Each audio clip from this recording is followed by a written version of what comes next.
Hello दोस्तों, यह कहानी जो आपको ऐसे रहस्य और भय से परिचित कराएगी जिसे सुनकर आपके रोंगटे खड़े हो जाएंगे।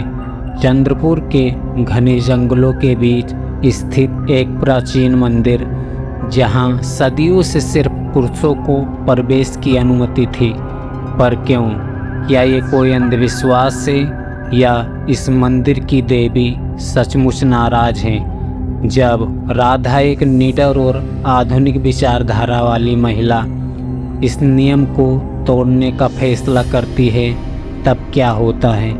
क्या देवी का क्रोध सच है या सिर्फ गांव वालों की बनाई कहानी? आइए जानते हैं उस रात की भयानक सच्चाई, जब राधा ने देवी के मंदिर में प्रवेश किया और फिर कभी वापस नहीं लौटी। यह कहानी सिर्फ एक चेतावनी नहीं, बल्कि एक डरावनी हकीकत है जो आपके दिल की धड़कनें तेज कर देगी। यह कहानी दक्षिण भारत के एक छोटे से गांव चंद्रपुर की है, जहां घने जंगलों के बीच स्थित एक प्राचीन मंदिर था। इस मंदिर को देवी कामाख्या का मंदिर कहा जाता था। इस मंदिर की एक अजीब परंपरा थी। यहाँ केवल पुरुषों को ही प्रवेश की अनुमति थी। सदियों से गांव वाले इस नियम का पालन करते आ रहे थे और मंदिर के नियम को तोड़ने की किसी ने हिम्मत नहीं की। गांव के बड़े बुजुर्ग कहते थे कि कई साल पहले एक महिला ने मंदिर में प्रवेश करने की कोशिश की थी और वह कभी वापस नहीं लौटी। तभी से यह नियम और सख्त कर दिया गया था। देवी के क्रोध का डर लोगों के दिलों में गहराई तक बैठ गया था। लोग कहते थे कि मंदिर की देवी सिर्फ पुरुषों से प्रसन्न होती हैं और जो भी महिला मंदिर में प्रवेश करती है उसे देवी अपने साथ ले जाती है। वर्षों बाद गांव में राधा नाम की एक महिला आई, जो शहर से पढ़ाई करके लौटी थी। वह आधुनिक विचारधारा की थी और उसे इन पुरानी परंपराओं पर विश्वास नहीं था। जब उसने इस परंपरा के बारे में सुना तो उसे लगा कि यह केवल महिलाओं को दबाने का एक तरीका है। उसने यह तय कर लिया कि वह इस मंदिर के नियम को तोड़ेगी और साबित करेगी कि यह सिर्फ एक अंधविश्वास है। राधा ने अपने दोस्तों को बताया कि वह अगली पूर्णिमा की रात मंदिर में प्रवेश करेगी। गांव के लोग उसे मना करने लगे, लेकिन उसने किसी की एक न सुनी। वह पूरी तरह से तैयार थी और उसके मन में कोई डर नहीं था। उस रात राधा ने अपनी योजना के अनुसार जंगल के बीच स्थित मंदिर का रुख किया। जब वह मंदिर के पास पहुंची तो उसकी आंखों के सामने एक विशाल और डरावना दृश्य था। मंदिर अंधेरे में डूबा हुआ था और सिर्फ दीपों की हल्की रोशनी जल रही थी।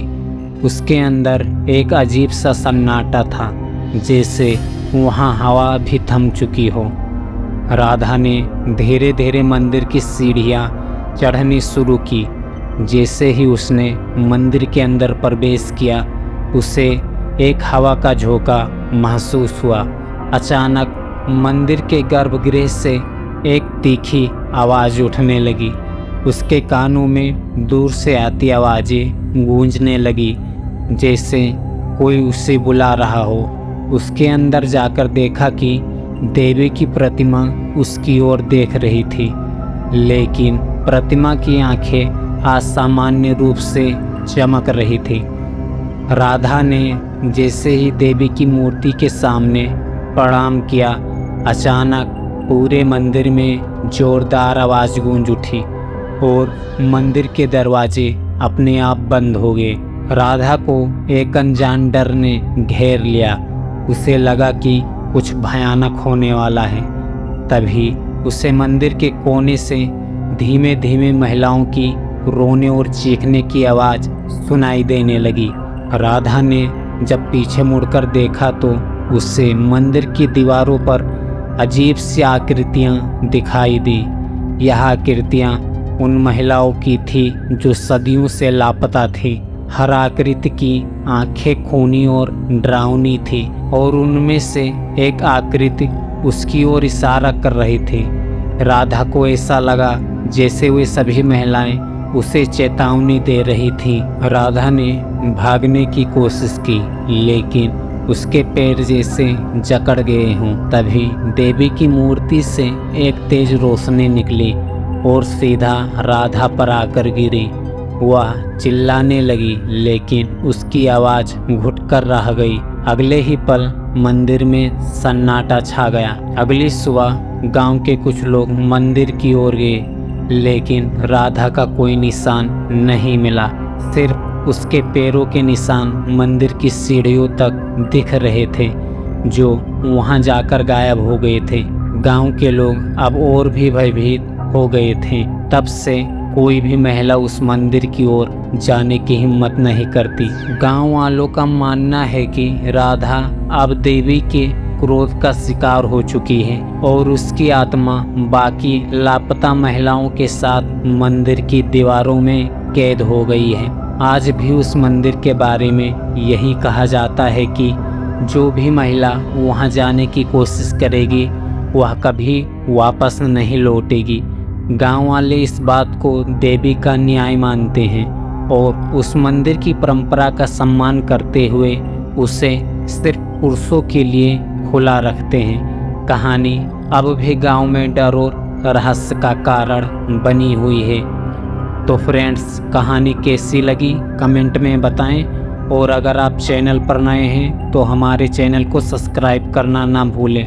तो चलिए फ्रेंड्स, मिलते हैं फिर एक नई और हॉरर स्टोरी के साथ।